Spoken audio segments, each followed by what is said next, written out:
A Voz de Jesus na Tempestade, por Newman Hall. Quando o viram andando sobre o lago, pensaram que era um fantasma. Eles gritaram, porque todos o viram e ficaram aterrorizados. Imediatamente ele falou com eles e disse: "Coragem, sou eu, não tenham medo." Marcos 6:49, 50. O tempo está tempestuoso com você? Cuidados, decepções, aflições, lutos, como uma nuvem pesada, inundam você com tristeza? Problemas espirituais o assaltam como um furacão e levam sua alma atormentada para cá e para lá? Os ventos e as ondas batem em seu frágil barco, de modo que ele parece prestes a afundar. Ó aflitos, sacudidos pela tempestade e não consolados, ouça a voz de Jesus, que vem a você na tempestade, caminhando sobre as águas e diz: "Sou eu, não tenha medo." O desígnio da religião é sustentar-nos neste pobre mundo. Este mundo é de fato um vale de lágrimas, mas o homem das dores o visitou para que possamos nos alegrar. Estamos cercados por causas de alarme, mas o Evangelho nos ordena a não temer. E aquilo que sozinho pode nos capacitar a ter ânimo em meio às tristezas e coragem em meio aos perigos é a presença de nosso Deus e Salvador. Crer nele como sempre próximo, sempre gentil, sempre poderoso para salvar. É o verdadeiro e único antídoto para o medo e a tristeza. É somente na proporção em que reconhecemos sua voz, como a de um amigo, dizendo: "Sou eu", que podemos cumprir sua exortação. Tenham ânimo, não tenham medo.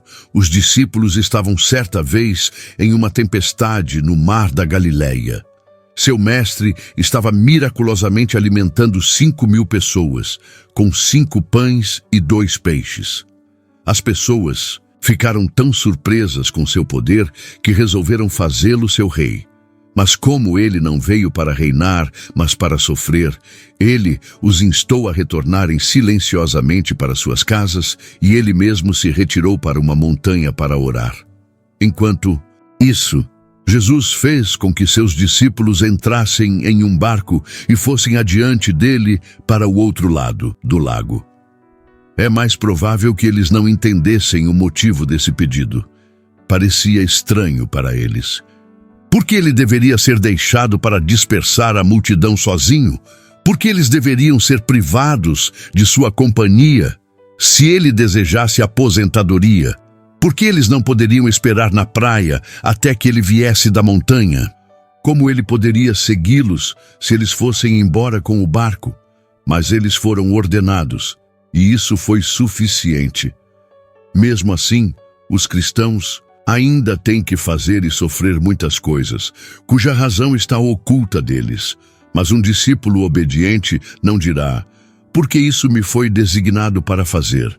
Por que aquilo me foi dado para sofrer? Pois até que eu compreenda a razão, não obedecerei à ordem." Oh não, sua linguagem será ao contrário: "Senhor, o que queres que eu faça?" Se o chefe de uma família, ou o comandante de um navio, ou o general de um exército, frequentemente dá ordens que, embora não explicadas, são prontamente obedecidas. Presumiremos sentar, questionando a vontade de Jesus, em vez de nos apressarmos em guardar seus mandamentos? Não podemos esperar ouvi-lo nos dizer reprovadoramente: "O que é isso para você? Siga-me." Mas o dever do cristão não só às vezes confunde sua razão, mas também se opõe às suas preferências. Quão mais dispostos os discípulos teriam permanecido na companhia de seu amado mestre? Quanto eles talvez imaginassem estar perdendo, enquanto privados de sua companhia, estavam sozinhos no navio. Da mesma forma, em obediência ao dever, o cristão ainda pode parecer um perdedor, não apenas em aspectos temporais, mas até mesmo espirituais. Suas oportunidades de crescimento na graça podem parecer restringidas por um curso que, de outra forma, ele não hesitaria em pronunciar seu dever para com seu Salvador. É seu dever ainda. Consequências desfavoráveis aparentes não diminuem a obrigação de um comando óbvio. E aquele que mais escrupulosamente adere ao caminho da obediência, viajará com mais sucesso no caminho da melhoria também. O dever é idêntico ao privilégio. Por mais agradável e proveitosa que a companhia de Jesus tenha sido, os discípulos ganharam muito mais por estarem obedientemente ausentes do que rebeldemente próximos. A obediência é o melhor tipo de proximidade com Jesus. A noite em que os discípulos embarcaram estava calma e bela. O dia não tinha sido tempestuoso. Ou então os 5.000 não poderiam ter se sentado tão confortavelmente na grama naquele banquete milagroso. Foi depois que os discípulos deixaram a praia, que o mar estava ficando agitado por causa de um vento forte e violento que soprava. Eles, portanto, devem ter antecipado uma viagem segura e agradável. Assim, com que frequência as tempestades visitam os crentes quando apenas o tempo calmo é esperado? Os começos mais brilhantes não são arautos seguros de bênçãos contínuas. O sol da manhã pode não ter diminuído, mas nuvens negras de tempestade podem esconder seus raios ao meio-dia. O dia mais bonito pode ser seguido pela noite, mais tempestuosa, e o oceano, agora sem uma ondulação, pode em breve se contorcer sob as chicotadas da tempestade. Da mesma forma, nossos tesouros mais queridos podem ser subitamente tirados de nós, e nossas esperanças mais justas são murchas pela raiz. O sol e a calma são traiçoeiros. Eles nem sempre podem durar. Os marinheiros não esperam encontrar vendavais e tempestades, e, portanto, se fornecem com âncoras e todas as outras coisas que podem ser úteis em tais emergências. Quão tolos são aqueles que viajam no oceano perigoso da vida sem a esperança do cristão, como uma âncora da alma, segura e firme. Devemos estar preparados para as tempestades, para que não sejamos dominados pela surpresa e terror quando elas vierem. Mas se Jesus está conosco, a tempestade mais terrível não pode nos prejudicar. Mas a calma mais profunda é infinitamente perigosa sem ele. Contemplem os discípulos assustados em seu barco, impulsionado pela tempestade. Eles têm que lutar com dificuldades. A brisa favorável, com a qual eles levantaram âncora, mudou para um vendaval oposto. Eles baixaram suas velas como se não tivessem mais utilidade e agora estão puxando os remos. Ele viu os discípulos se esforçando nos remos, porque o vento estava contra eles. Além disso, a noite já estava escura. Eles estavam em perigo também, pois seu pequeno barco estava no meio do mar, sacudido pelas ondas. Pior do que tudo, eles estavam sozinhos, pois Jesus não tinha vindo a eles. Esta é uma representação adequada das circunstâncias pelas quais os crentes ainda são frequentemente tentados. Com que ventos e marés contrários eles têm que lidar. Que escuridão os cerca, que perigos os ameaçam, e às vezes até mesmo Jesus parece retraído. Os vendavais tempestuosos de problemas sopram de vários lados. Amargas decepções, perdas dolorosas, cuidados desconcertantes, apreensões ansiosas, pobreza aguda, as injúrias de inimigos e, muito pior, as ofensas de amigos, doenças dolorosas, suspensão de atividades amadas, força prostrada, faculdades debilitadas, vigília cansada, dor roedora. Lutos de partir o coração, arrancando de nós aqueles com quem nossa própria vida estava ligada, deixando um vazio que nada terreno pode preencher. Um espírito ferido, curvando-se sob o fardo da angústia crescente, ou conflitos severos com o grande adversário das almas, ou tentações perturbadoras, ou terrores terríveis da mente, dúvidas sombrias, desânimo sombrio. E que nuvens negras esses ventos tempestuosos como esses frequentemente fazem reunir-se ao redor do crente, de modo que dificilmente um raio de luz pode lutar para animá-lo enquanto ele é jogado para cima e para baixo em meio às ondas. Isso era de se esperar. Não sou um discípulo sob a proteção especial de Jesus. Ele não prometeu me defender de todo mal. Ele não me disse que seus anjos têm o encargo de mim e que nenhuma coisa má me acontecerá. Se ele fosse meu protetor, meu salvador, meu amigo, então tais problemas como esses poderiam me assaltar? Eles assaltaram os discípulos. Embora Jesus estivesse então corporalmente na terra, eles não escaparam da tempestade. Mas Jesus não foi infiel ou esquecido. Não fique então, ó leitor, surpreso se às vezes você também estiver no meio do mar, agitado pelas ondas. Quem espera que o oceano esteja sempre calmo? O discipulado se distingue pela exposição aos problemas, em vez da isenção deles. Por muitas tribulações importa que entremos no reino. Cristo prometeu nos livrar da tempestade, mas não nos proteger de encontrá-la. Não vos sobreveio tentação que não fosse comum aos homens, mas Deus é fiel, o qual não o preservará da provação, mas não permitirá que sejais tentados acima do que podeis. Antes, com a tentação, dará também o escape para que possais não evitá-la, mas suportá-la, sabendo que os mesmos sofrimentos estão sendo experimentados por seus irmãos crentes em todo o mundo, em todas as eras. Os santos agora na glória, todos labutaram remando em meio a ondas semelhantes. Embora nunca tenham naufragado, todos foram sacudidos pela tempestade. O próprio irmão mais velho não escapou. Ele foi feito semelhante a seus irmãos, em todos os pontos tentado como nós. Amados, não estranheis a ardente prova que vem sobre vós para vos tentar, como se coisa estranha vos acontecesse. 1 Coríntios 10, 13. 1 Pedro 4, 12, 5, 9. Essas tempestades podem frequentemente se levantar contra nós, mesmo quando estamos agindo em obediência direta à vontade de Cristo. Os discípulos não tinham zarpado sem sua ordem expressa. Ainda assim, a tempestade os atacou.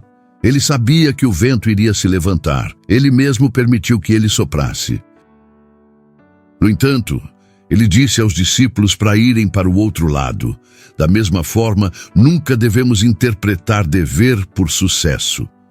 A oposição que nos assalta no curso da obediência não é evidência de que estamos enganados. Aquele que dá leis a seus servos é o controlador de todos os eventos.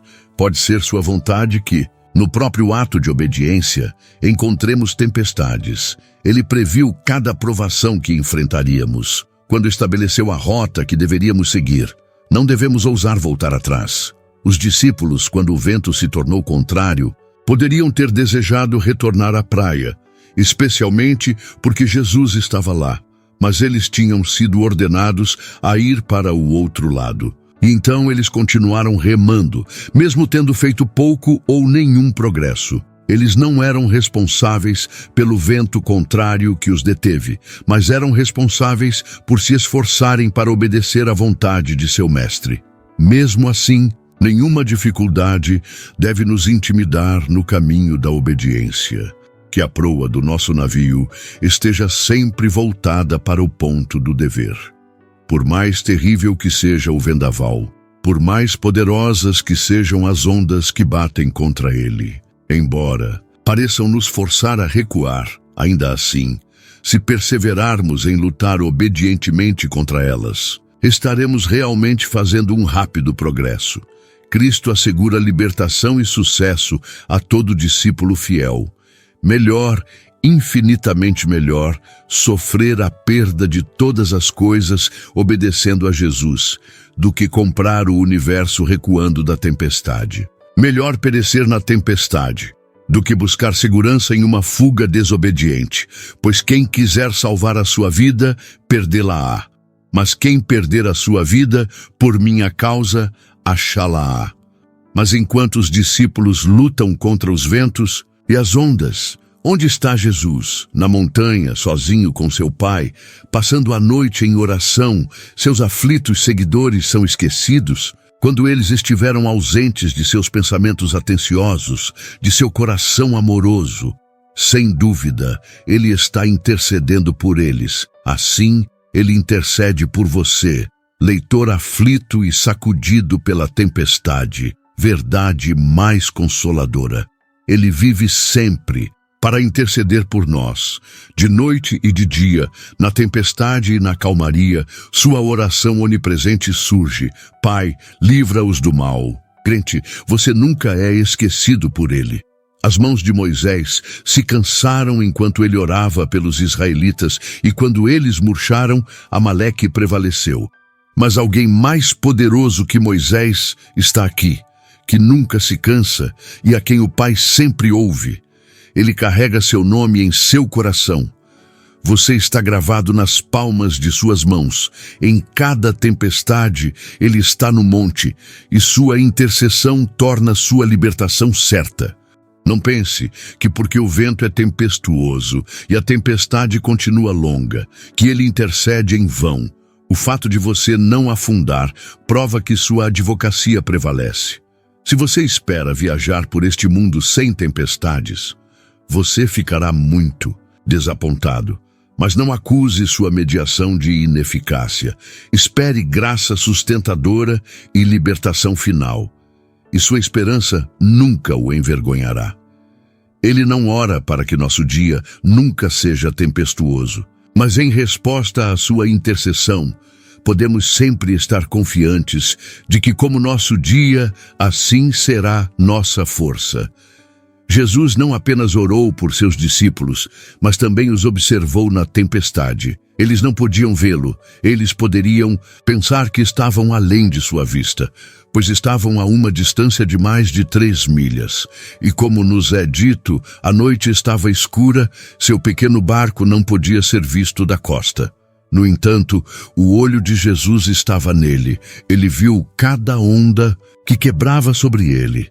Ele viu os pobres discípulos consternados, trabalhando inutilmente nos remos. Ele entendeu tudo o que estava em seus corações. Ele os viu se esforçando nos remos. E ele não vê você também, leitor movido pela tempestade? Não pense que seu caso é desconhecido para ele. Cada ansiedade secreta, cada tristeza enterrada no coração é observada de seu trono no alto. Ele conhece todas as suas dificuldades, tristezas, aflições e tentações. Você não perecerá por qualquer descuido dele. Quando ele vir que a estação apropriada chegou, ele aparecerá para a sua libertação. Esta interposição manifesta pode ser adiada. Não foi até a 4ª vigília da noite que os discípulos contemplaram seu Salvador. Quão longas essas horas pareceram! Até às 3 horas da manhã, eles estavam se esforçando nos remos contra os ventos e ondas furiosos. Talvez eles, incrédulos, pensassem que estavam completamente esquecidos por seu mestre e abandonados à tempestade furiosa, e ainda acontece frequentemente aos crentes aflitos que Jesus parece atrasar sua prometida ajuda. É apenas um atraso aparente. Ele não estava auxiliando seus discípulos mais eficazmente enquanto os observava da praia e intercedendo em seu favor? Eles não foram preservados da destruição, embora ainda não tivessem visto seu libertador? Eles não foram salvos na tempestade, embora não dela. Assim, Jesus está sempre presente para nos proteger, mesmo que não o vejamos. Problemas podem parecer esmagadoramente grandes, e a escuridão espiritual obscurece nossas almas sem um raio de conforto para atravessar a escuridão. E isso pode continuar dias, meses, anos. Jesus pode demorar para se revelar, mas não para apoiar e sustentar seus discípulos. E para essa mesma demora, ele tem as razões mais gentis e sábias. Dizer do coração: meus tempos estão em tuas mãos.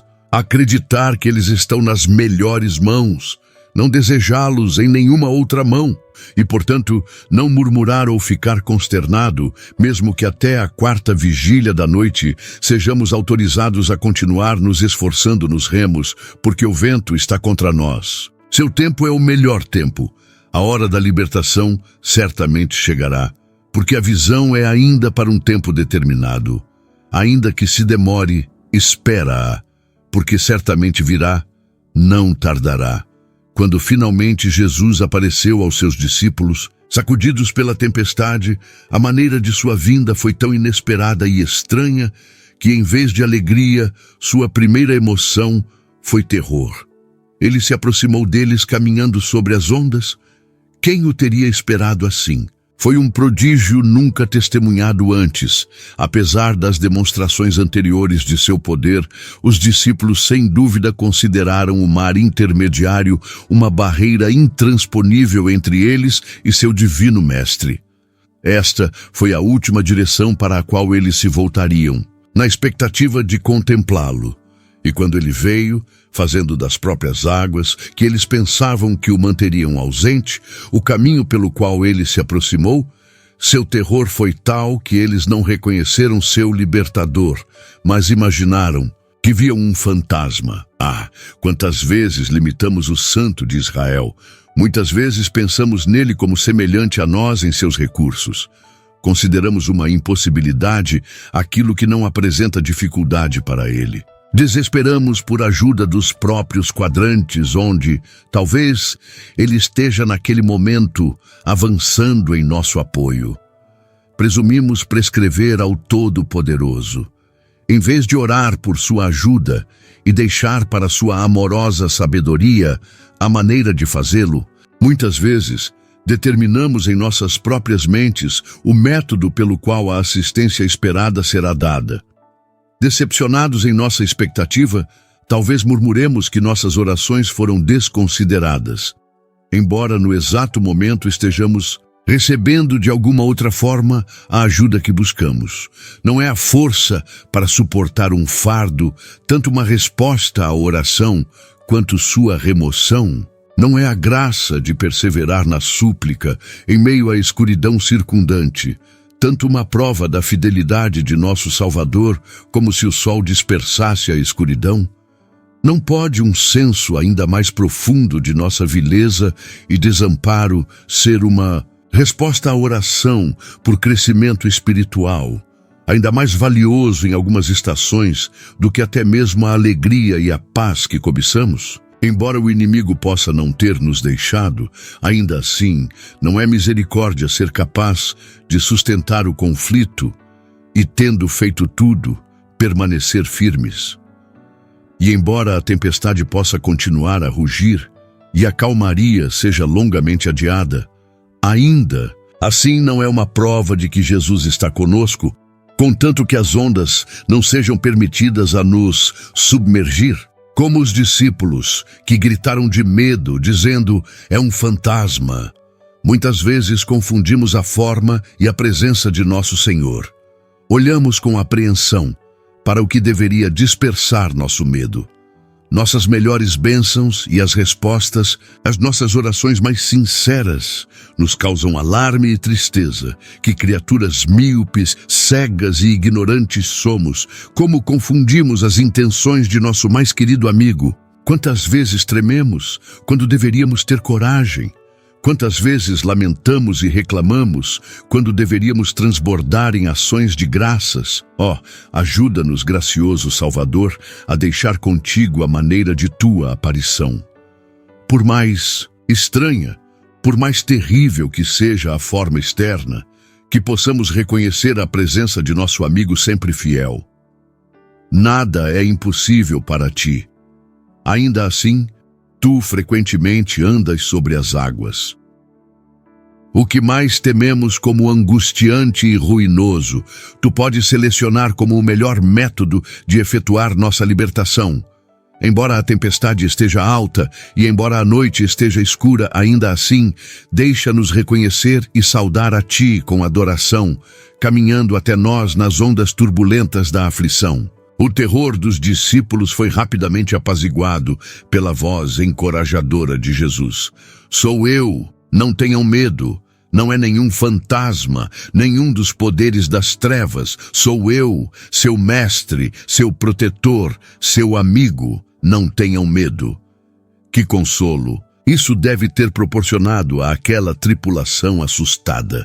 Da mesma forma, não há nada que possa aliviar tanto a tristeza dos crentes aflitos quanto ouvir Jesus dizer: "Sou eu."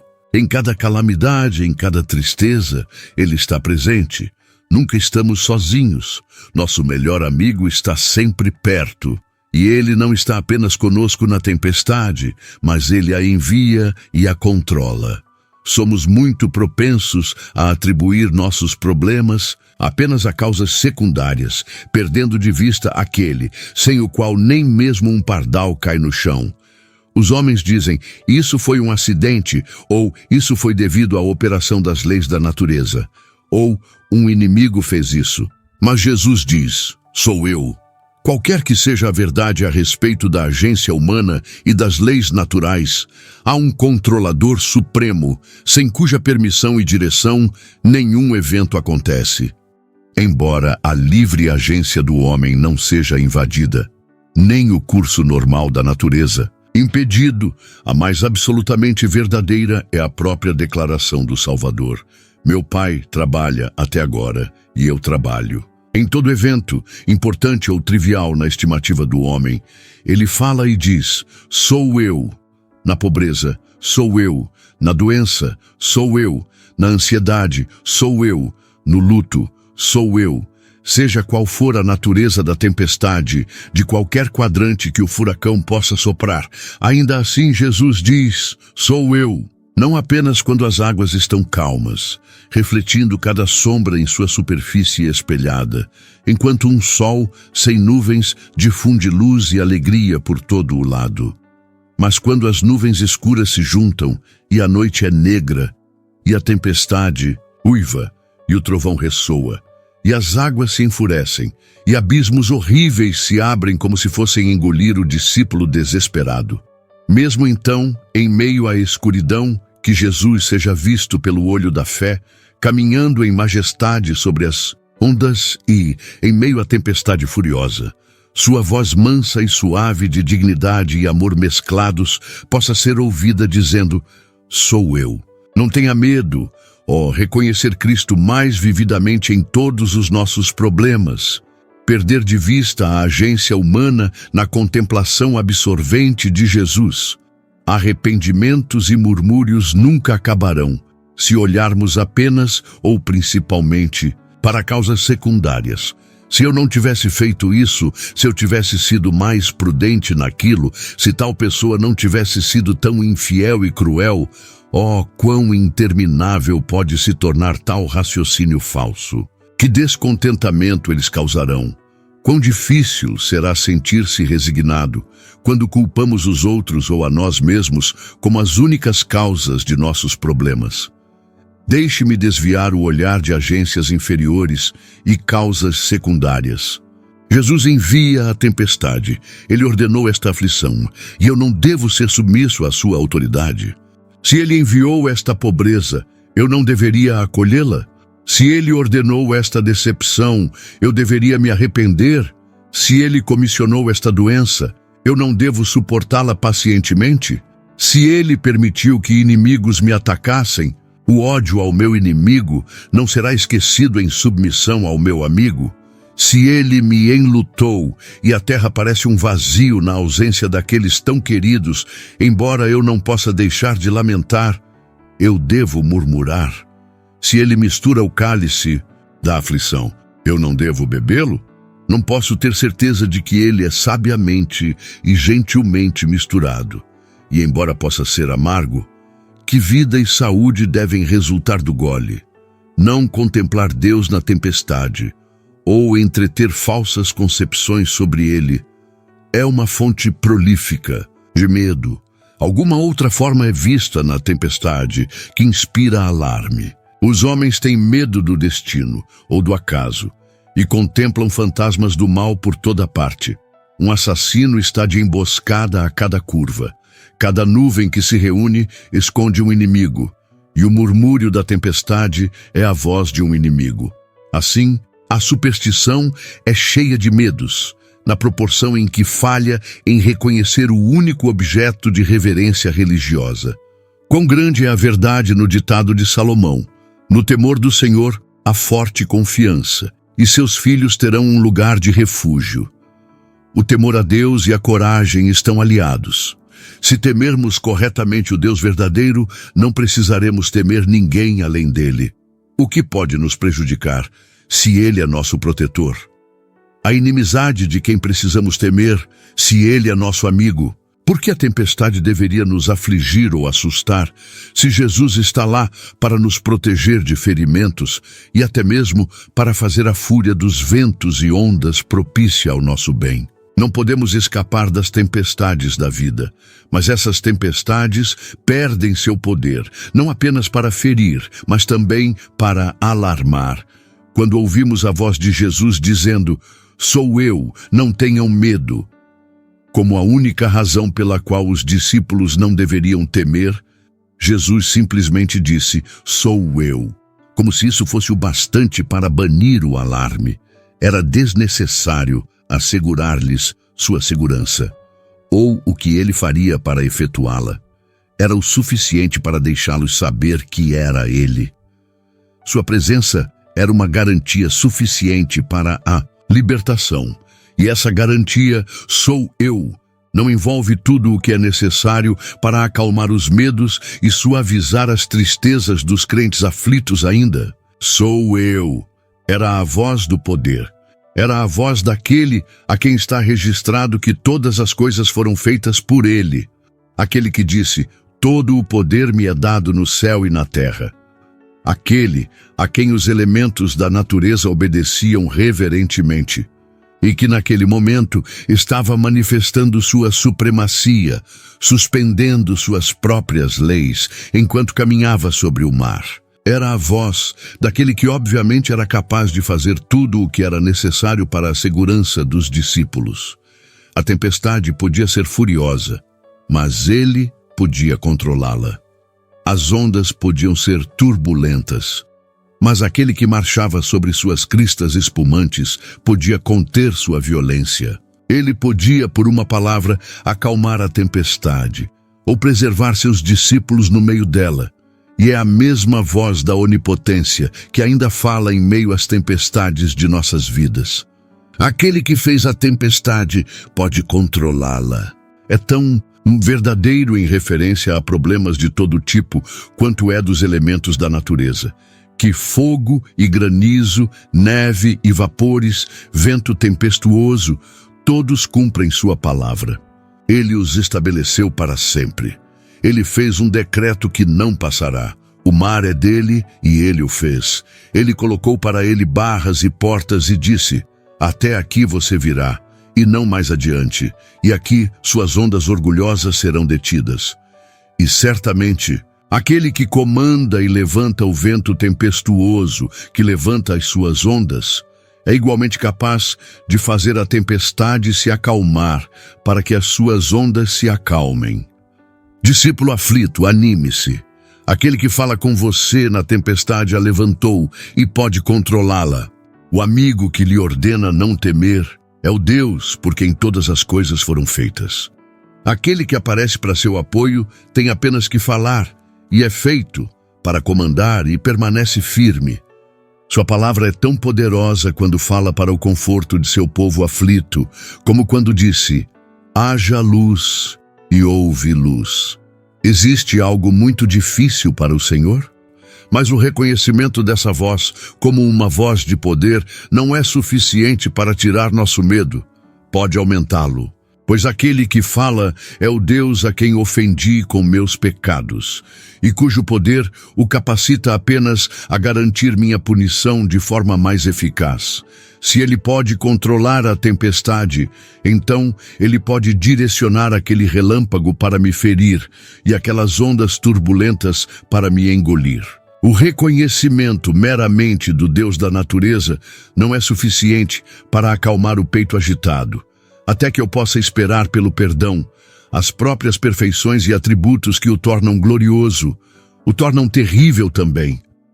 Sua infinita majestade, sua soberania ilimitada, seu poder sem limites, estão todos dispostos contra meus pecados. Devo contemplar Jeová como o Deus de misericórdia e graça. Devo vê-lo na pessoa de seu Filho, antes que meus medos possam desaparecer. E é Jesus, Emanuel, Deus conosco, que diz: sou eu, não tenham medo, sou eu. Era a voz do amor. Os discípulos imediatamente a reconheceram como tal. Era seu melhor amigo que se dirigia a eles, cuja ternura tinha sido uniforme, que sempre fazia concessões para suas enfermidades, que suportava suas provocações e simpatizava com suas tristezas. Eles nunca tinham testemunhado nenhum ato de sua vida que não fosse marcado pelo amor. Ninguém que buscava seu apoio era rejeitado por ele, e a nenhuma súplica sincera ele jamais fez ouvidos moucos ou indiferentes. Eles estavam, portanto, perfeitamente certos de que seu poder seria colocado em prática para ajudá-los. A mesma voz de amor fala ainda na tempestade. Ele se dirige a nós, de quem está escrito: assim como um pai se compadece de seus filhos, assim o Senhor se compadece daqueles que o temem. Como alguém a quem sua mãe consola, assim eu vos consolarei. Pode uma mulher esquecer-se de seu filho que amamenta, de modo que não tenha compaixão do filho do seu ventre? Sim, ela pode esquecer, mas eu não me esquecerei de você.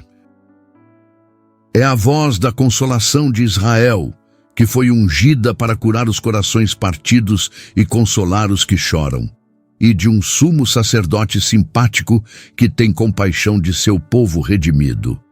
O que poderia provar mais enfaticamente seu amor do que vir a este mundo de tristeza e pecado para sofrer e morrer por nós, quando éramos inimigos de Deus? Ele deixou sua habitação na glória, pelo estábulo imundo. Ele deixou a homenagem dos anjos, pelos insultos dos homens. Ele deixou o sorriso de seu pai, pelas tentações do diabo. Ele deixou os arrebatamentos do céu, pelos gemidos do Getsêmani. Ele deixou os esplendores de seu trono celestial, pela ignomínia da cruz. Ele deixou o brilho da glória celestial, pela escuridão do túmulo. E por que isso?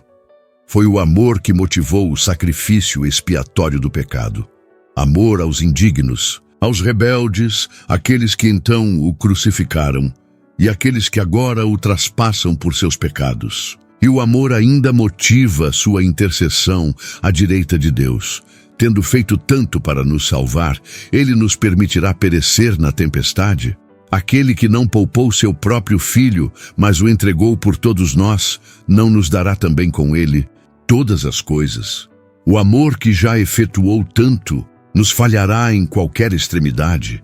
Não podemos sentir todas as dúvidas dissipadas quando reconhecemos que é o próprio Jesus que diz: sou eu? O cetro que ele segura é onipotência, mas não precisamos ter medo quando a mão que o empunha é amor. Os ventos e o mar o obedecem, mas a voz à qual o universo presta homenagem diz a cada discípulo trêmulo: sou eu, coragem, o Deus que governa no alto e troveja quando quer, que cavalga sobre o céu tempestuoso e administra os mares. Este Deus maravilhoso é nosso Pai e nosso amigo, sou eu. É a voz da sabedoria, assim como do amor. Pode-se perguntar: por que o poder que pode controlar a tempestade não deveria tê-la proibido de surgir? Por que o amor que nos diz para não temer não deveria ter mantido longe de nós toda ocasião de medo? Há amor em enviar a tempestade, não menos do que em aparecer para nós no meio dela. As aflições são elas próprias provas da bondade de Deus, a bondade de um pai sábio, que não retém o castigo quando vê que é para o bem de seus filhos. O amor, não direcionado pela sabedoria, é frequentemente prejudicial aos seus objetos. Mas o amor de Jesus é tal que tudo o que é calculado para a vantagem de seu povo certamente será concedido. Eles não carecerão de coisa boa. E não estão as aflições entre as melhores coisas boas, se elas tendem a nos alienar da terra e a fixar nossas afeições mais nele. Não é a tempestade uma bênção inestimável, se ela nos leva mais, obviamente, à presença de Jesus? Se quando tudo era serenidade, estávamos nos tornando indiferentes à companhia de nosso divino amigo, não deveríamos louvá-lo pela tempestade que abre nossos olhos para esperar por sua aparição e nossos ouvidos para ouvir sua voz? Não estão nossas provações mais pesadas entre nossas maiores misericórdias, quando elas nos revelam Jesus mais vividamente e nos atraem para ele mais de perto? Jesus sabe que as provações são necessárias para nós. Embora o caminho para a glória tenha inúmeros e incomparáveis deleites, ainda assim, ele mesmo nos disse para esperar tempestades. Aqui na terra, vocês terão muitas provações e tristezas. A experiência de crentes de todas as eras testifica que o caminho da tristeza, e somente esse caminho, leva à terra onde a tristeza é desconhecida, de uma forma ou de outra, em algum momento ou outro. Sofrimento que devemos esperar, sofrimento que teremos. Aqueles que parecem isentos são assim apenas por uma temporada. Quando a calma parece mais profunda, a tempestade pode estar se formando. A escuridão, por mais profunda que seja, as ondas, por mais violentas que sejam, não são prova do amor de Cristo, mas são ilustrações de que seu amor é sábio. Ele não aflige nem entristece de bom grado os filhos dos homens. Se a provação não fosse necessária, ele não a enviaria. Agora, por uma temporada, se necessário, estamos em pesar por meio de muitas provações. Há sempre uma necessidade, embora possamos não percebê-la completamente. As provações nos lembram que este mundo não é nosso lar. Se não encontrássemos tristezas em nosso caminho de peregrinação, seríamos ainda mais propensos do que somos no presente a esquecer aquela terra melhor para a qual estamos viajando. As inconveniências da estrada continuamente nos dizem que somos apenas estranhos e peregrinos neste mundo pobre. Também somos ensinados sobre nossa fragilidade. Somos levados a sentir a insuficiência das coisas terrenas para nos dar prazer duradouro e pleno.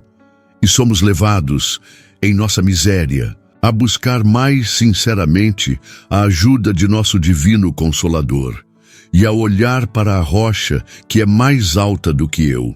A fé é fortalecida pela provação. Toda graça cristã se torna mais vigorosa pelo exercício.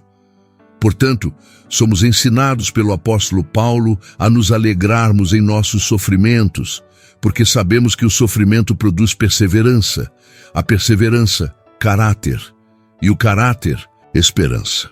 O apóstolo Tiago fala em termos semelhantes. Meus irmãos, considerem motivo de grande alegria o fato de passarem por diversas provações, pois vocês sabem que a prova da sua fé produz perseverança.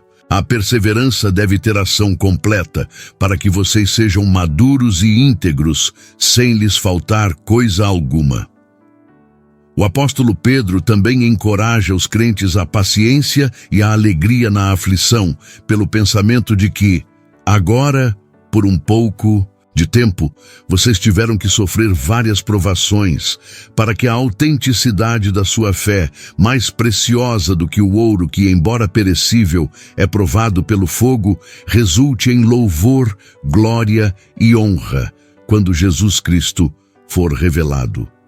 Romanos 5:3, 4, Tiago 1:2-3, 1 Pedro 1:6-7. Não que os efeitos benéficos da tempestade sejam sempre sentidos enquanto ela continua. A mente pode estar muito agitada por terrores, muito debilitada pela simpatia com um corpo doente, para estar consciente de qualquer vantagem imediata. E assim, para nosso encorajamento, somos informados de que nenhuma aflição no momento parece alegre, mas sim penosa. No entanto, depois produz o fruto pacífico da justiça para aqueles que são exercitados por ela. Então, em uma tempestade, o vendaval do qual o marinheiro teme a destruição, frequentemente impulsiona o navio para frente em seu curso. Isso pode não ser percebido enquanto a tempestade está no auge. Mas depois, quando o céu fica limpo, depois, quando as observações necessárias podem ser feitas, frequentemente se descobre que muito mais progresso foi feito durante uma noite tempestuosa do que muitos dias anteriores de calmaria. Este é sempre o caso com as tempestades que assaltam o crente. Elas invariavelmente o aceleram em direção ao seu desejado porto. E embora, enquanto os ventos uivam e as ondas rugem ao redor, ele pode dizer: todas essas coisas estão contra mim, e teme ser levado para mais longe do porto. No entanto, depois ele descobre com gratidão que os ventos que ele temia o têm levado adiante em sua viagem, e que as ondas que pareciam ameaçá-lo com a morte apenas o levaram para o céu. Sou eu. Sim, o resultado prova que foi Jesus. Quantos de seu povo em todas as eras ecoaram o sentimento do salmista? Foi bom para mim ter sido afligido. É isso que ele pretende. O Senhor castiga a quem ama e açoita a todo filho a quem recebe. Se vocês suportarem a disciplina, Deus os tratará como filhos. As crianças raramente veem, no momento em que são corrigidas, que vantagem pode resultar disso. Elas podem achar difícil ser negadas essa gratificação, submeter-se a esse exercício de disciplina, ser obrigadas a se aplicar a um curso de estudo tedioso ou tomar remédios enjoativos quando estão doentes. Mas é o amor sábio dos pais que impõe a dor presente em prol de uma vantagem permanente. Pais terrenos podem errar, mas nosso Pai Celestial nunca. O que Ele faz é sempre para nosso lucro. Sabemos que Deus faz com que todas as coisas cooperem para o bem daqueles que amam a Deus, daqueles que são chamados segundo o seu propósito. Então não murmuremos na tempestade. Seríamos crianças e não seríamos castigados. Seríamos ouro e não seríamos provados. Seríamos cristãos e não sofreríamos. John Owen, a sarça que Moisés viu em Horebe não foi consumida, embora em chamas, pois Deus estava lá. Sadraque, Mesaque e Abednego saíram ilesos do meio da fornalha ardente, porque o Filho de Deus andou com eles ali. Mesmo assim, as aflições que os cristãos sofrem não podem se acender sobre eles, pois um fio de cabelo de sua cabeça será ferido.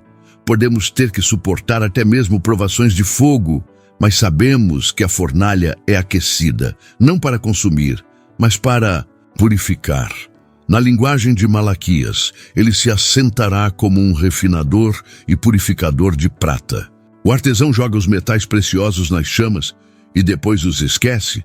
Não, pois eles são muito caros. Ele está preocupado e cuidadoso, respeitando-os. Ele se senta pacientemente na porta da fornalha, atentamente vigilante. Assim que ele vê seu próprio rosto refletido no metal fundido dentro, ele sabe que o processo foi bem sucedido e ele abate a fúria das chamas. Da mesma forma, Jesus observa a fornalha da aflição na qual seu povo está sendo purificado, não permitindo que sofram ferimentos e perdas, mas apenas esperando para ver sua própria imagem refletida em seus corações. Eles saem como ouro 7 vezes purificado. A tribulação, ou angústia, ou perseguição, ou fome, ou nudez, ou perigo, ou espada, nos separará do amor de Cristo. Muito pelo contrário, elas nos unem mais intimamente a Ele. Não, em todas essas coisas somos mais que vencedores por aquele que nos amou. Mais que vencedores, não apenas permanecendo na posse do campo, mas saindo ilesos do conflito.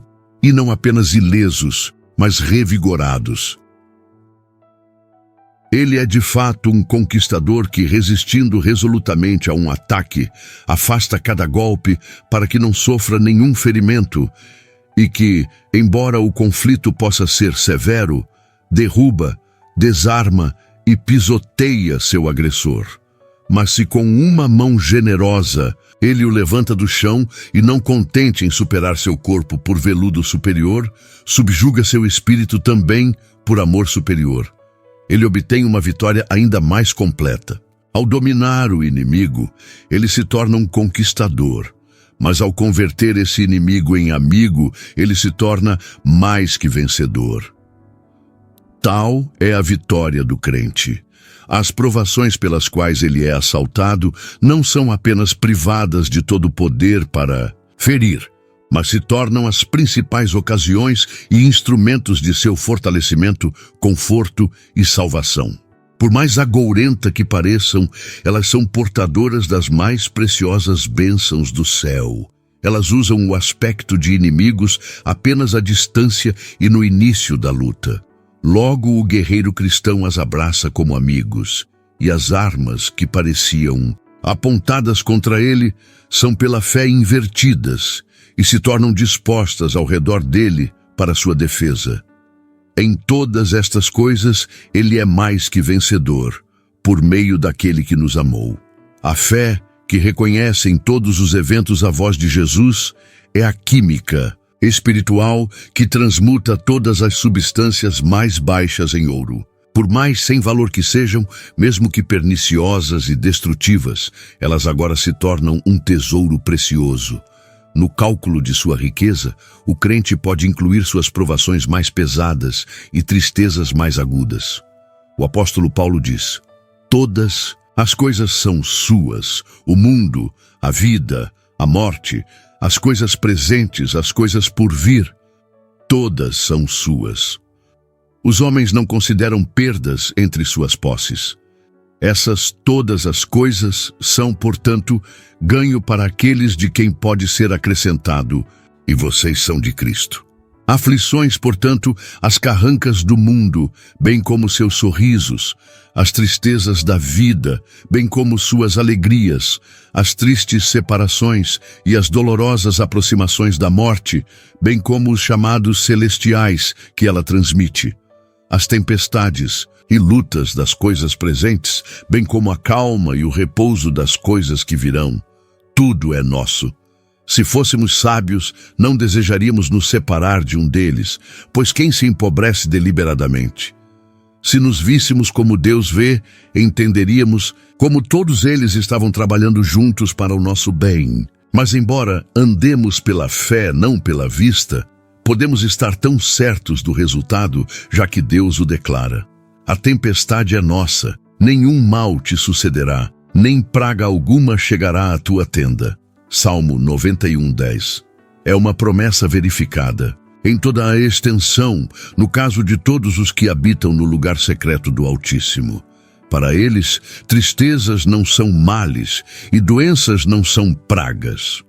A sombra do Todo-Poderoso, estendendo-se ao redor daqueles que permanecem sob ela, altera o caráter de todas as coisas que entram em sua influência. As alegrias são aumentadas e as tristezas se tornam alegrias. O dia é mais brilhante e a própria noite se transforma em dia. Passando por esse meio, o relâmpago, que teria explodido, agora serve apenas para tornar luminoso o caminho, dourando-o com glória. E a corrente venenosa, em uma atmosfera como essa, não apenas perde toda a qualidade nociva, mas ao murmurar pelo crente, o refresca, cura e fortalece.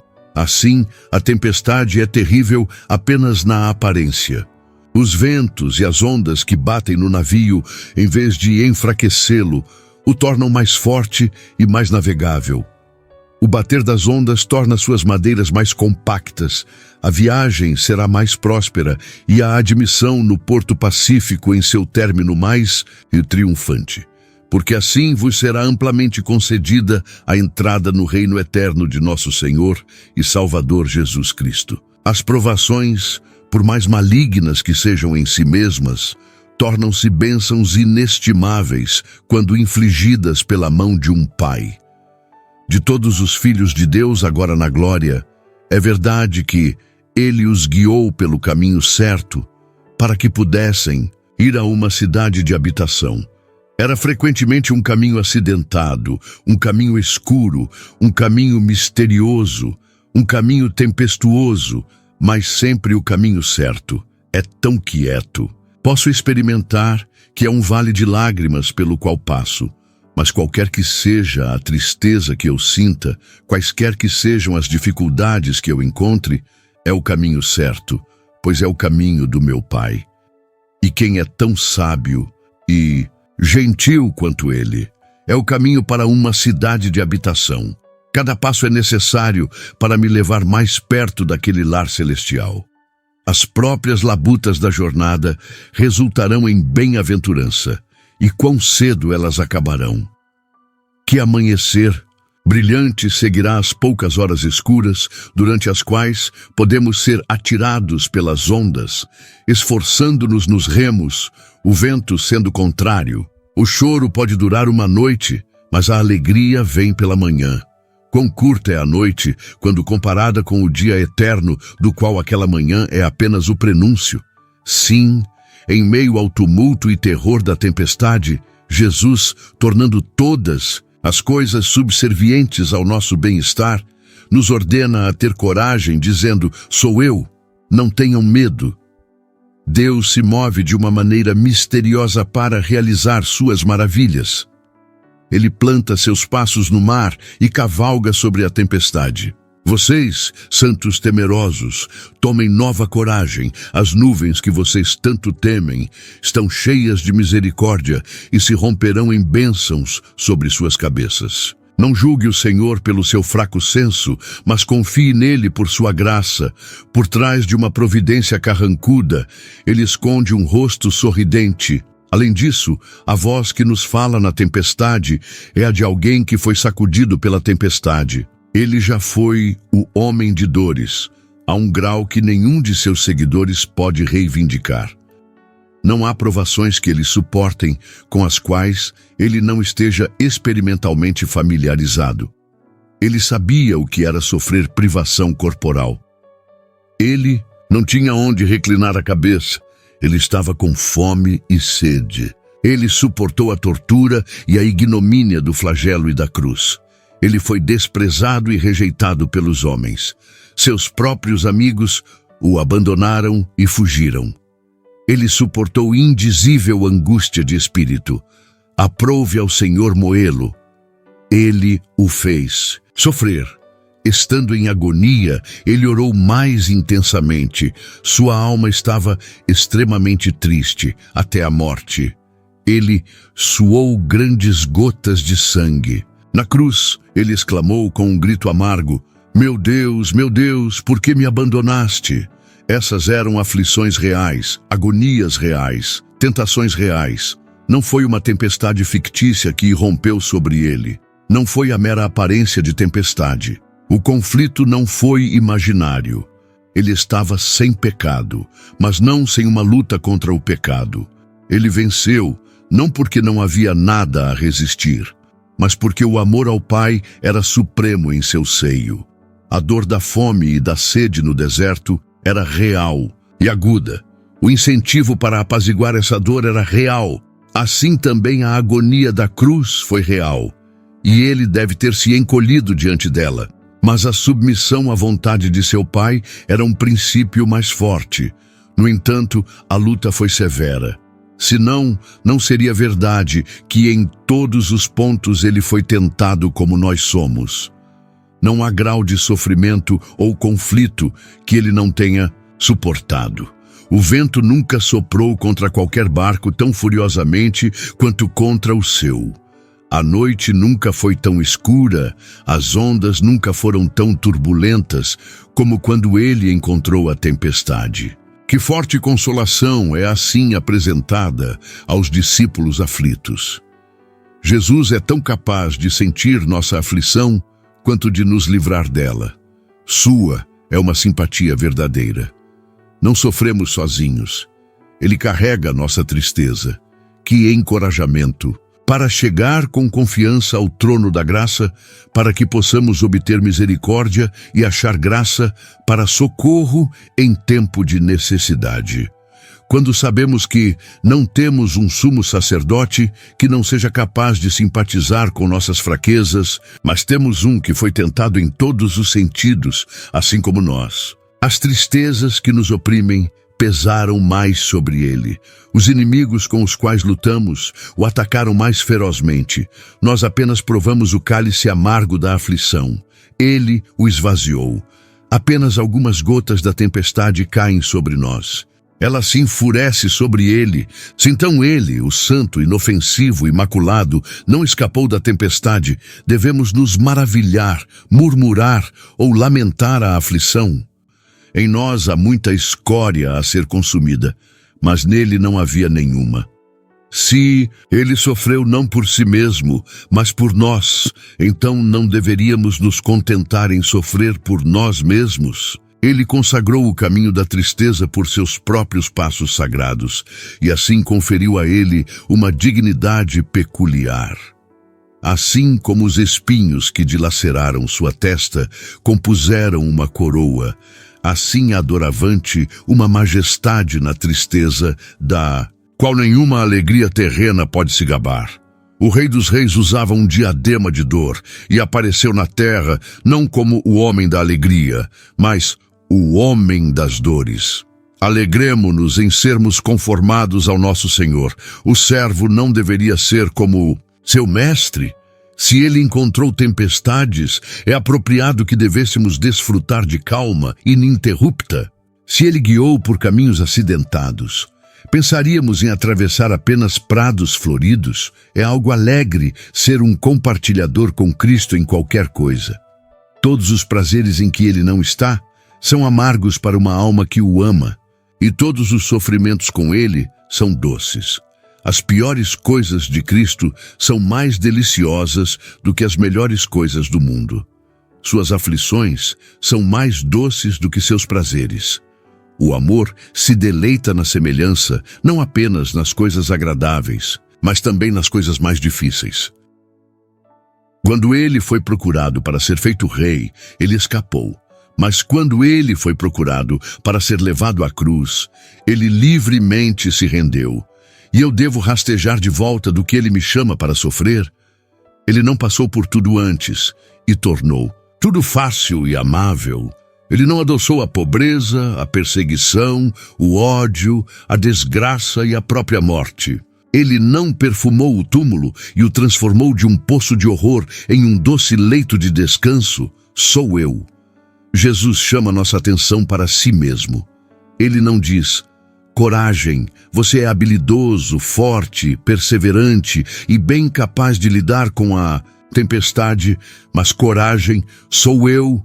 Nosso cordame pode estar rasgado, nossas velas rasgadas, nosso leme perdido, nosso navio desmastreado, furado e quase um naufrágio. Mas quando Jesus diz sou eu, não podemos afundar. Com ele nada pode nos ferir, sem ele nada nos salva. Um bebê e Cristo podem dominar o universo, mas o bebê não faz nada e Cristo tudo. Em nosso orgulho carnal estaríamos fazendo tudo, bombeando, remando, mudando as velas, como se por nossos próprios esforços pudéssemos escapar. Mas Cristo nos fará saber quão vãos são todos os nossos labores sem ele.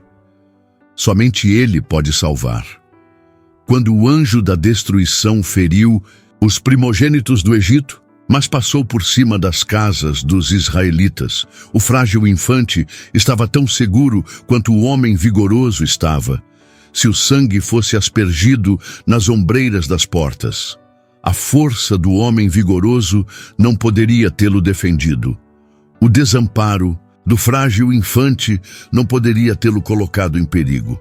Da mesma forma, o sangue de Cristo é nossa única e suficiente salvaguarda. Quando Jesus estava no barco com seus discípulos, o mais fraco deles estava tão seguro quanto o mais forte, pois a segurança de todos era a mesma, a presença de seu Senhor. Então, se Ele está conosco na tempestade, nossa segurança não é afetada por nada em nós mesmos, mas é absolutamente garantida por Ele. Sou eu. Seja qual for a nossa indignidade, Por mais fraca que seja a nossa fé, Cristo é o nosso libertador. E Ele é capaz de nos salvar completamente. Um discípulo desamparado, segurando a mão de um poderoso Salvador, sairá ileso de toda a tempestade. Jesus diz: "A minha graça te basta, porque o meu poder se aperfeiçoa na fraqueza." Com o apóstolo, deixe-me responder e dizer: de boa vontade, pois, me gloriarei nas minhas fraquezas, para que sobre mim repouse o poder de Cristo. Por isso, sinto prazer nas fraquezas, nas necessidades, nas angústias, porque quando estou fraco, então sou forte. 2 Coríntios 12, 7, 10. Sou eu, esta era a voz cuja eficácia os discípulos muitas vezes testemunharam. Aquela voz dissera: "Levanta-te, pega a tua cama e anda." E o pobre aleijado foi curado. Aquela voz dissera: "Abre-te." E os ouvidos dos surdos foram desobstruídos. Aquela voz dissera ao leproso: "Sê limpo." E imediatamente sua lepra desapareceu. Dele, aquela voz dissera: "Sai dele." E o endemoniado foi restaurado ao seu perfeito juízo. Aquela voz dissera: "Levanta-te." E aquele que estava morto sentou-se e começou a falar. Aquela voz tinha acabado de abençoar os 5 pães e os 2 peixes, e 12 cestos cheios de pedaços permaneceram depois que 5.000 haviam festejado. E os discípulos já tinham estado antes em uma tempestade, quando Jesus dormia na parte de trás do navio. Eles estavam em perigo, pois o navio estava coberto pelas ondas. Mas quando Jesus repreendeu o vento e disse ao mar: "Paz, aquieta-te", o vento cessou e houve uma grande calmaria. Os discípulos não poderiam razoavelmente dissipar seus medos quando aquela voz, que sempre fora tão poderosa, disse: "Coragem, sou eu, não tenham medo." Crente aflito, a voz que se dirige a você é completamente estranha. Você não consegue se lembrar de muitas tempestades nas quais ela dissipou seus medos e acalmou suas tristezas? A história da igreja em todas as eras não testifica as maravilhosas libertações que Cristo efetuou para seu povo. Seus seguidores não foram sempre sacudidos por tempestades. No entanto, o Senhor não livrou de todas elas. Não é mais certo que os cristãos sempre foram um povo aflito do que Jesus sempre esteve com eles para preservá-los em meio à tempestade. Quão grande é a nuvem de testemunhas que testificam seu cuidado constante e amor imutável. Quão inumeráveis são as multidões que saíram de grande tribulação e agora, vestidas com roupas brancas, atribuem a salvação a Deus e ao Cordeiro. Sim, é uma voz que nunca falou em vão. Anime-se, discípulo aflito. Pense no que Ele já fez por você. Ele gemeu, sangrou e morreu por você. Você estava perdido, mas Ele o encontrou. Um inimigo, mas Ele o reconciliou. Um cativo, mas Ele o libertou. Cego, mas Ele o curou. Morto, mas Ele o vivificou. Ele lavou você da sua culpa em seu próprio sangue, vestiu você com seu próprio manto branco de justiça, renovou sua natureza corrupta, concedeu a você seu Espírito santificador e consolador, apresentou você ao Pai, e você se tornou seu filho adotivo. Ele agora intercede por você, está preparando uma mansão de glória para você. Ele deu o direito a uma herança incorruptível, imaculada e imarcessível. Quantas vezes Ele falou com você em tons de ternura?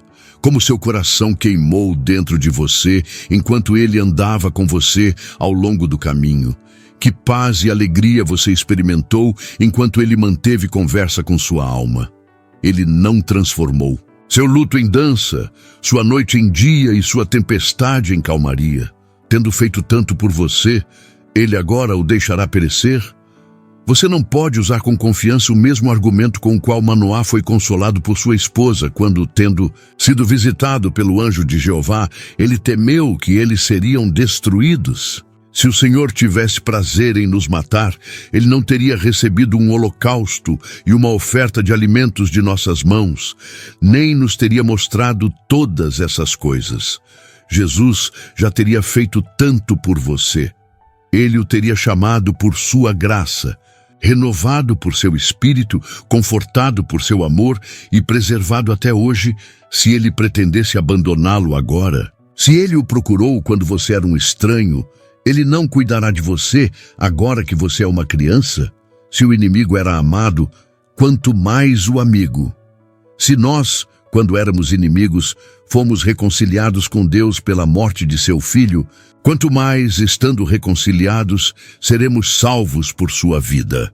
Ele se recusará a responder às orações que ele mesmo incitou, a cumprir as esperanças que ele mesmo inspirou, a honrar a confiança que ele mesmo encorajou, a completar a obra que ele mesmo começou?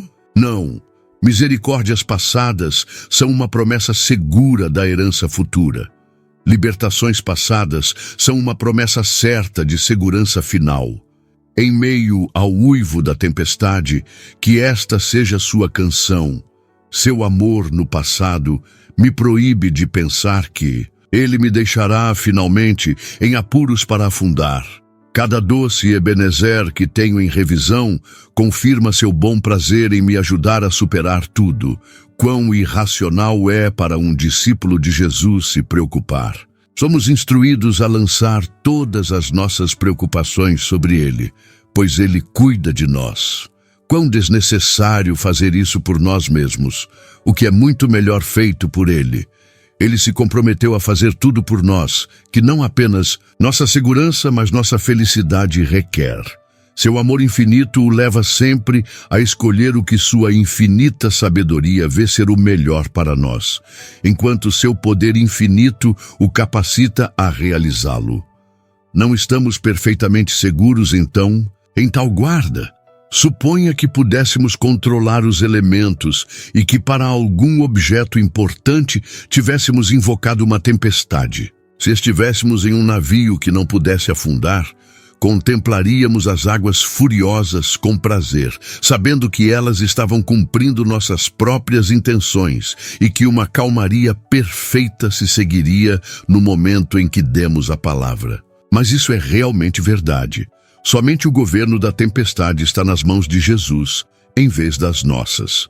Seremos menos corajosos por isso?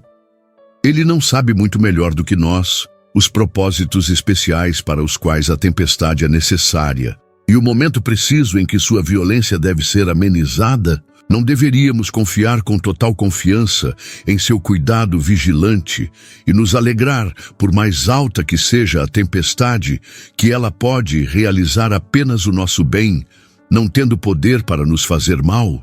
Sou eu. Como todas as preocupações deveriam diminuir ao som. Elas são causadas pelos cuidados desta vida. Jesus diz: não se preocupem com sua vida, o que vocês vão comer ou beber, ou com seu corpo, o que vocês vão vestir. A vida não é mais importante do que a comida, e o corpo mais importante do que as roupas. Observem as aves do céu. Elas não semeiam, nem colhem, nem armazenam em celeiros. No entanto, seu Pai Celestial as alimenta. Vocês não são muito mais valiosos do que elas? Quem de vocês, por mais preocupado que esteja, pode acrescentar uma única hora à sua vida? E por que vocês se preocupam com roupas? Vejam como os lírios do campo crescem. Eles não trabalham nem fiam. No entanto, eu lhes digo que nem mesmo Salomão, em todo o seu esplendor, se vestiu como um deles. Se Deus veste assim a erva do campo, que hoje existe e amanhã é lançada no fogo, não vestirá muito mais vocês, homens de pequena fé? Portanto, não se preocupem dizendo: o que comeremos, ou o que beberemos, ou o que devemos vestir? Pois os pagãos correm atrás dessas coisas, e seu Pai Celestial sabe que vocês precisam delas. E sabemos que todas as coisas contribuem juntamente para o bem daqueles que amam a Deus, daqueles que são chamados segundo o seu propósito. O anjo do Senhor acampa-se ao redor dos que o temem e os livra. Aos que buscam ao Senhor, nada faltará. Muitas são as aflições do justo, mas o Senhor o livra de todas. Por que então os cristãos deveriam temer? E se Jesus cuida do corpo, então quanto mais ele suprirá as necessidades da alma. Sua garantia, minha graça é suficiente. E para você, não é encorajamento suficiente em todas as extremidades? Ele não assumiu tudo por seu povo redimido? Ele não é feito para nós sabedoria e justiça e santificação e redenção? Por mais pobres e miseráveis e cegos e nus em nós mesmos, não somos completos nele. O que ele poderia dizer que ele deixou de dizer para acalmar nossas apreensões? Ó aflito, sacudido pela tempestade e não consolado, escondi de ti o meu rosto por um momento. Mas com benignidade eterna terei misericórdia de ti, porque os montes se retirarão e os outeiros serão removidos. Mas a minha benignidade não se desviará de ti, nem a aliança da minha paz será removida, diz o Senhor, que se compadece de ti. Aquele que te formou diz: não temas, porque eu te resgatei. Eu te chamei pelo nome, tu és meu. Quando passares por águas profundas, eu estarei contigo.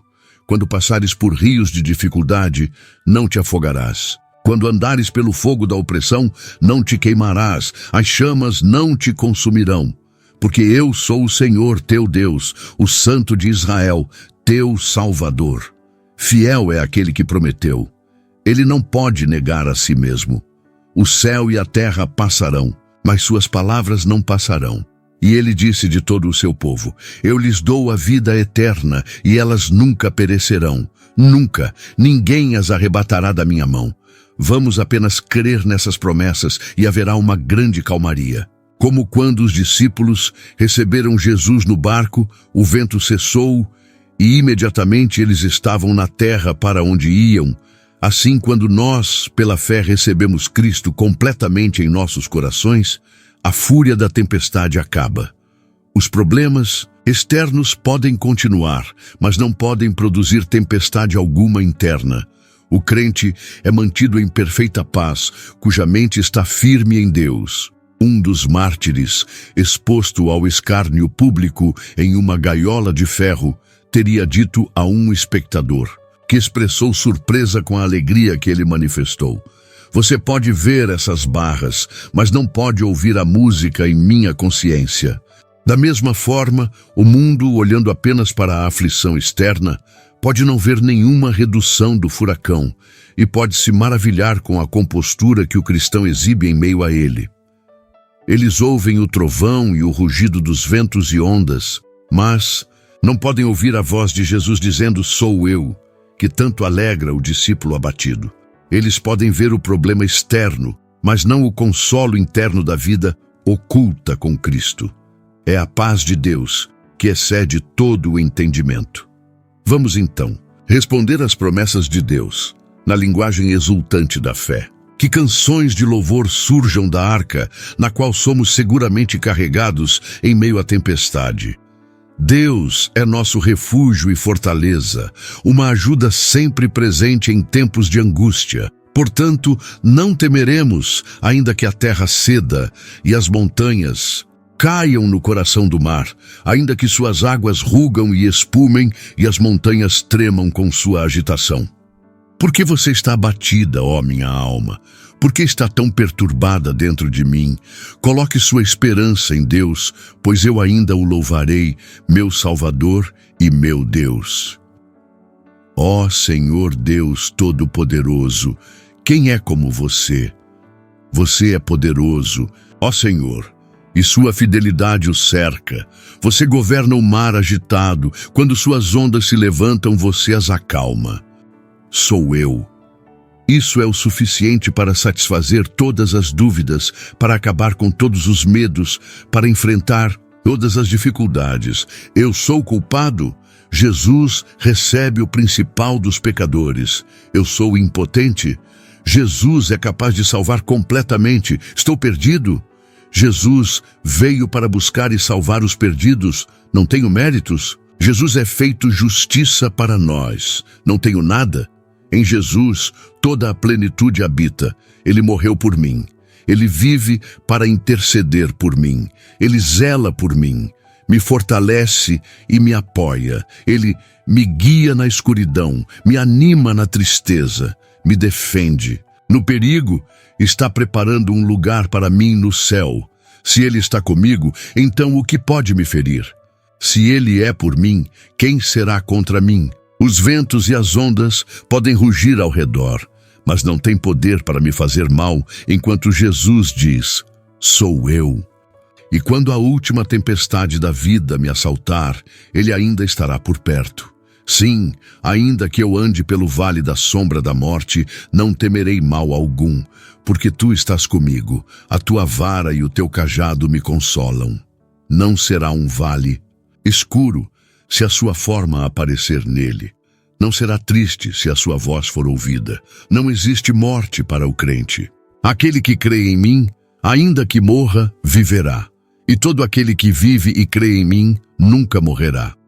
Jesus, por sua própria morte, extraiu o aguilhão da morte e privou-a de todo o poder de ferir. Ele destruiu a morte e libertou aqueles que, por medo da morte, estavam por toda a vida sujeitos à escravidão. Podemos ecoar o sentimento de um santo que partiu, que disse: eu posso sorrir para a morte, porque Jesus sorri para mim.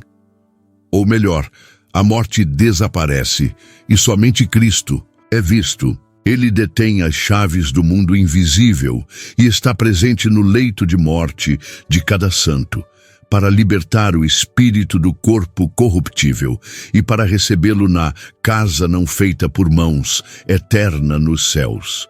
Que esta seja a nossa consolação quando lamentamos por aqueles que dormem em Jesus. Não foi um inimigo que fez isso. Não foi um monstro assustador que arrancou aquele ente querido do nosso abraço amoroso.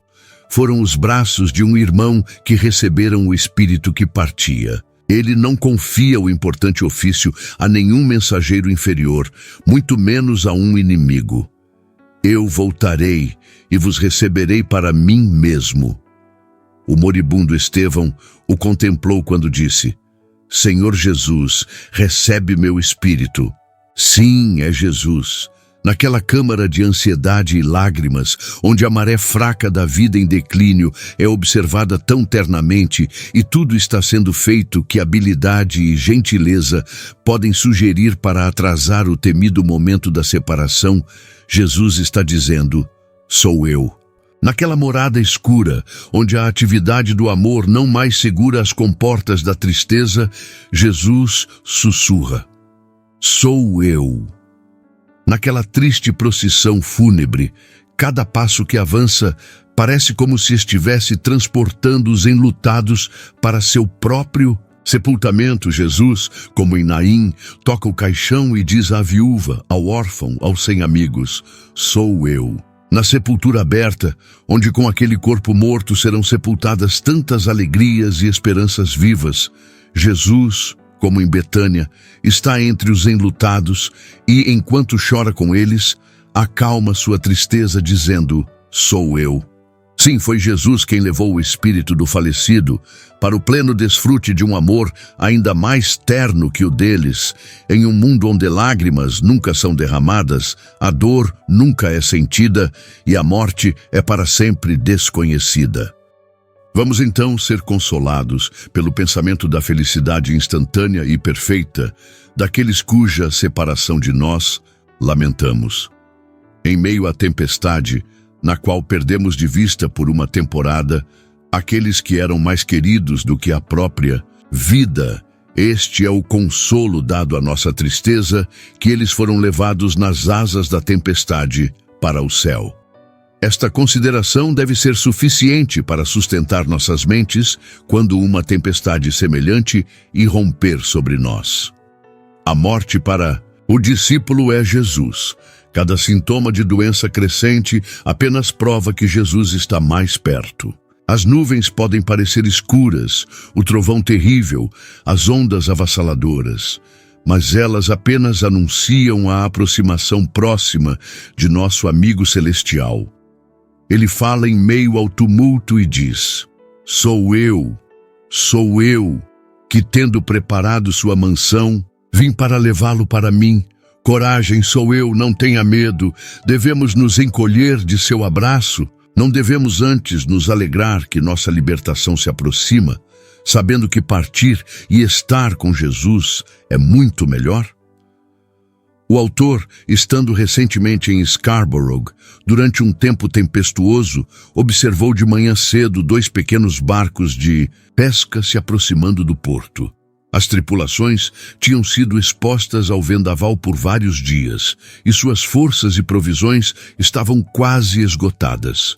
Quão ansiosamente eles ansiavam pela abundância, segurança e repouso, que agora pareciam tão próximos. Mas ondas tão furiosas rugiam ao redor do pier, que era óbvio para aqueles em terra que tentar uma entrada seria destruição. O penhasco foi escalado às pressas, um farol aceso e sinais feitos para que eles permanecessem no mar. Em poucos minutos o aviso seria tarde demais. Houve um momento de suspense ansioso. Então os pequenos barcos foram vistos relutantemente alterando sua rota.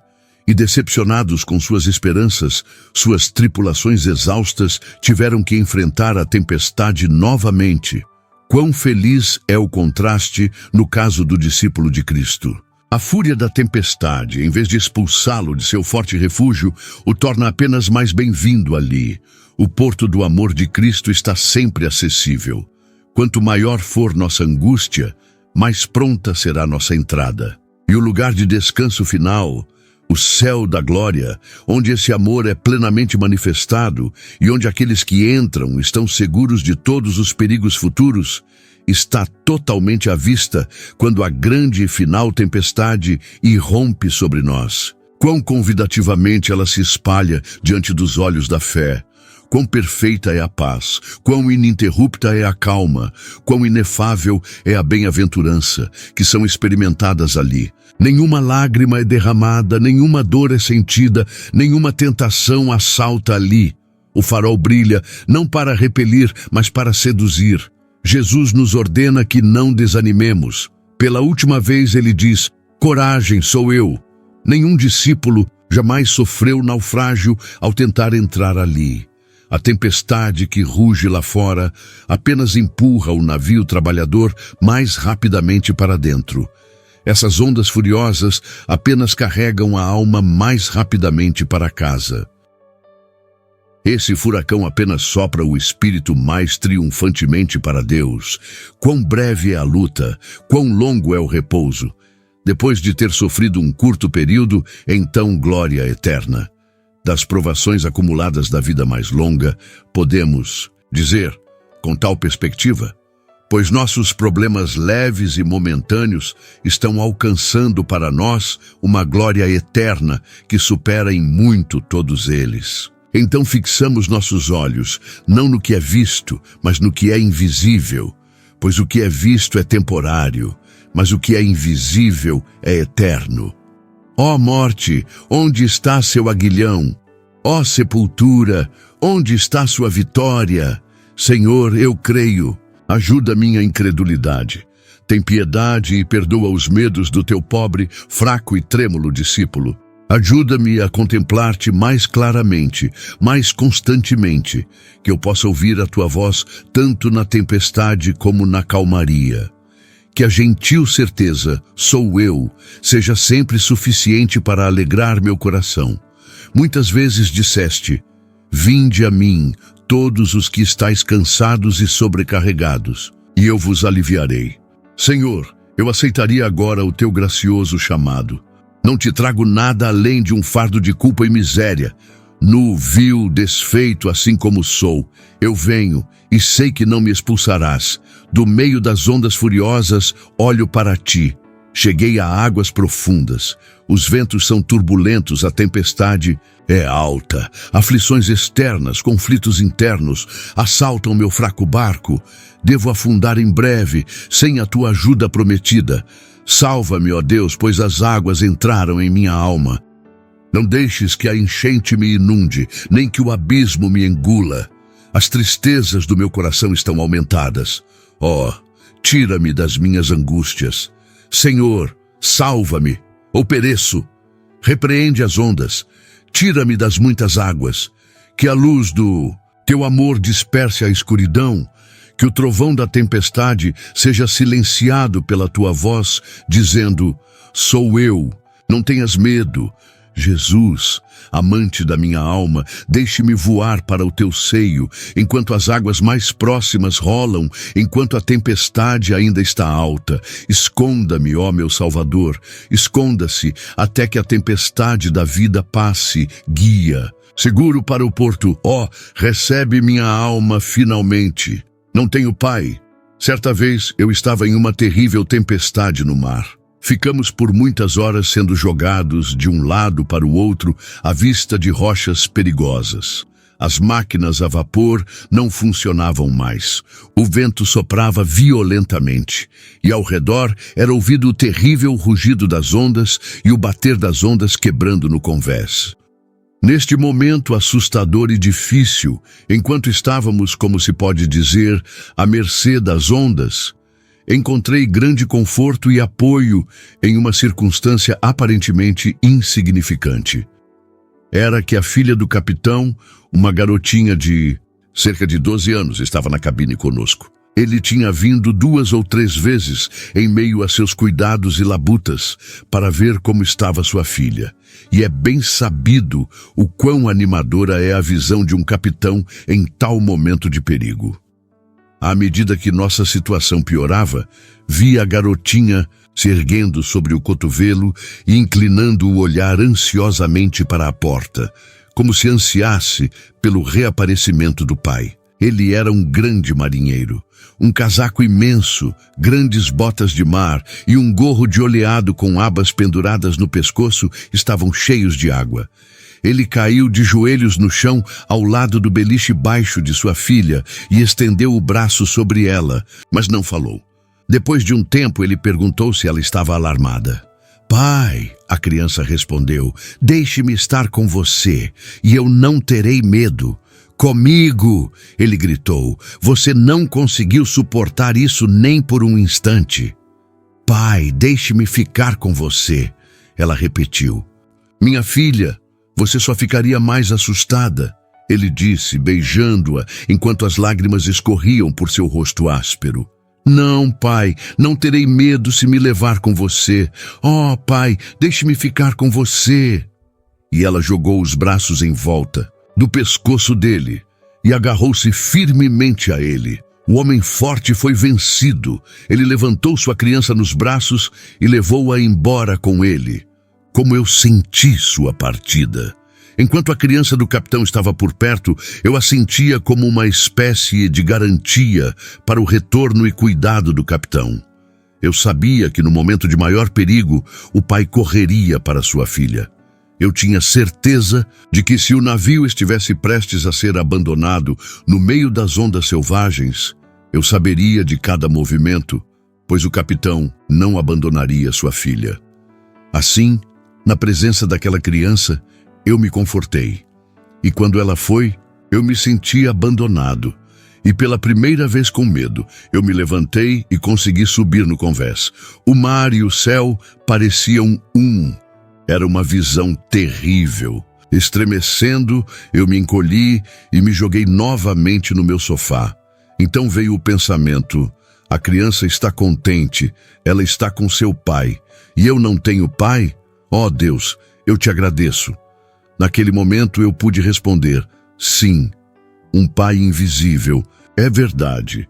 E fé não é como visão, e natureza não é como graça, mas ainda assim eu sabia que tinha um pai, cujo amor superava o conhecimento. O pensamento acalmou minha mente.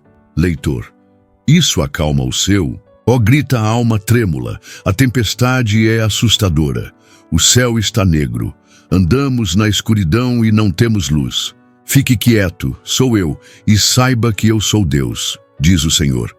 Seja feliz e saiba que Deus é seu Pai. Não tema, pois eu estou com você. Não se assuste, pois eu sou seu Deus. Todas as coisas estão sob o domínio de Cristo. E todas as coisas, sim, até mesmo as coisas terríveis, cooperarão para o bem daqueles que amam a Deus. Alma sacudida pela tempestade, Assim como a criança se agarra ao seio do pai, assim se agarre ao seu Deus no momento de sua extremidade. Ele estará com você ou o levará para estar com ele. Coragem, sou eu, não tenham medo. Mas é possível que alguns leiam estas páginas e não sejam seguidores de Jesus? Se você ama o pecado e o mundo, se você não entregou seu coração a Cristo e não está buscando, por meio de oração fervorosa e humilde confiança, participar das bênçãos que Ele morreu para comprar, a mera profissão de religião não terá valor algum. Você está exposto a tempestades, mas enquanto estranhos ao amor de Jesus, Ele não lhe diz: tenha coragem. Você está em perigo, um perigo terrível e inconcebível. Você está viajando no oceano da vida, sem bússola, piloto ou mapa. Você não tem leme para guiá-lo e nenhuma âncora para segurá-lo na tempestade. Terrível é a tempestade que logo explodirá sobre você. As ondas o cobrirão. Você afundará como chumbo nas águas poderosas, até aquelas profundezas de escuridão e infortúnio, onde a esperança nunca entra, onde o dia nunca amanhece. Você deveria temer.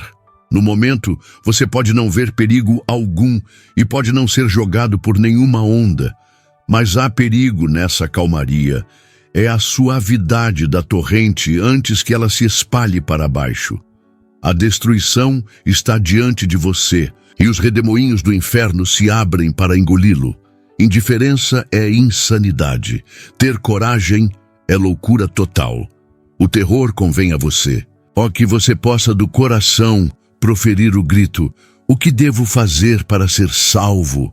Talvez você esteja muito aflito e precise de consolo, mas não há nenhum para você, porque a Bíblia não lhe oferece nenhum.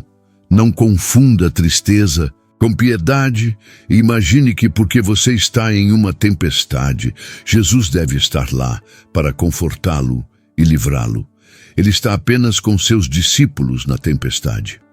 Ele há muito tempo o convidou para se juntar a eles, mas não desejando sua companhia e não querendo cumprir com suas exigências, você escolheu navegar em um navio próprio e agora deve lutar contra as ondas o melhor que puder. Não pense que a eternidade lhe oferece alguma esperança. Não seja tão iludido a ponto de considerar a morte como uma libertação dos problemas. Uma tempestade muito mais terrível o aguarda no próximo mundo do que qualquer outra que já o assaltou neste. Não haverá um porto agradável para você entrar. Sua alma estará eternamente sofrendo naufrágio, quebrada pelas ondas para sempre, batendo nas rochas para sempre. Então não há conforto para você? Não enquanto você continua o que é, um inimigo de Deus por obras más. Como tal, você não deve se aventurar a buscar consolo dele, pois ele odeia todos os que praticam a iniquidade. E a ira de Deus permanece sobre você. Sua condição e caráter devem ser mudados. Você deve ser reconciliado com Jesus antes que possa ser consolado por ele. Até então, nenhuma promessa em sua palavra se aplica a você. A carga de seus pecados deve ser removida, antes que o fardo de suas preocupações possa ser aliviado. Seu pecado e culpa devem ser seu principal cuidado. Deus está disposto a curar todas as feridas, mas a mais mortal primeiro. Deus está disposto a acalmar todas as tempestades, mas a mais terrível primeiro. Ele tem um presente para conceder infinitamente maior do que todos os outros: o dom indizível, Cristo Jesus. Busque isso primeiro, e todas as outras coisas lhe serão acrescentadas. Talvez você esteja ansioso para obter isso. Você sente que todos os outros problemas são leves em comparação ao perigo em que sua alma está. Você deseja fugir da ira vindoura. A consciência o acusa em voz alta. A lei de Deus troveja suas maldições. O céu parece negro acima e a destruição olha para você na cara. Você pensa talvez que para você não há esperança. Você vê Deus na tempestade, preparando o relâmpago de sua justiça com o qual o derrubará no inferno. Deus está de fato na tempestade, mas está na pessoa de seu Filho. Deixe seus olhos contemplarem Jesus, pois Ele está lá, oferecendo-se para protegê-lo do perigo e dizendo a todos que fogem para Ele em busca de segurança, tenham coragem, contemplar. Deus, como o Criador e o Juiz, não pode deixar de nos encher de consternação. Ele é um fogo consumidor. Sua justiça nos condenará e seus poderes nos oprimem. Mas o Evangelho foi revelado para que esse temor de Deus possa ser transformado em confiança e que, em vez de tremer diante de sua ira, possamos confiar em sua misericórdia. Nada pode dar paz ao pecador até que ele ouça e entenda a voz de Jesus dizendo: "Sou eu". Devemos ver Deus em Cristo, reconciliando o mundo consigo mesmo, não imputando a nós as nossas transgressões. Antes que possamos nos alegrar em Deus, Jesus é o caminho, a verdade e a vida. Ninguém vem ao Pai senão por Ele. Deus requer obediência perfeita. Mas quão longe chegamos disso? Se dissermos que não temos pecado, enganamo-nos a nós mesmos. Não há justo nenhum sequer, mas a penalidade do pecado é a morte. Os ímpios serão lançados no inferno. Desmentir nossa culpa e expiá-la por nossas próprias obras são igualmente impossíveis. Sofrer a penalidade dela é ruína eterna. Onde então está a esperança? Em Jesus, Ele obedeceu perfeitamente e sofreu completamente em nosso favor. Sua justiça e sua morte são colocadas no lugar das nossas. Temos redenção por meio de seu sangue. O sangue de Jesus Cristo purifica de todo pecado e somos aceitos no amado. Creia no Senhor Jesus Cristo e você será salvo. É a única resposta e é suficiente para todo pecador ansioso que busca refúgio da tempestade. Você deve buscar conforto em Cristo ou buscará em vão. Diga como Pedro disse quando começou a afundar: "Salve, Senhor, ou eu perecerei", e Ele estenderá sua mão imediatamente. Ela já está estendida para ajudá-lo. Segure-a pela fé e a salvação é sua. Eis o Cordeiro de Deus, que tira os pecados do mundo. Olhe para mim e seja salvo. Você é convidado a considerá-lo não como o Criador, mas o Salvador. Não como o juiz, mas o advogado. Não como o governante, mas o mediador. Quando a consciência acusa, ouça-o dizer: "Sou eu, que expiei completamente seus pecados. Eu, que os apaguei todos pelo meu sangue." Quando o pensamento de Deus alarma, ouça sua voz: "Sou eu que fiz a paz pelo sangue da cruz. Eu, por quem o Deus justo se torna o justificador dos ímpios." Quando a dolorosa convicção de deficiências, depois de todo o nosso esforço, oprime, novamente ele diz: "Sou eu cuja túnica branca cobrirá todos os seus trapos imundos. Eu, de cuja perfeita obediência, e não de sua própria indignidade, você deve buscar aceitação com Deus." Quando uma sensação de fraqueza e incapacidade de lidar com as muitas dificuldades e perigos que nos cercam deprime a mente, novamente sua voz é ouvida: "Sou eu que me comprometi a realizar todas as coisas por você.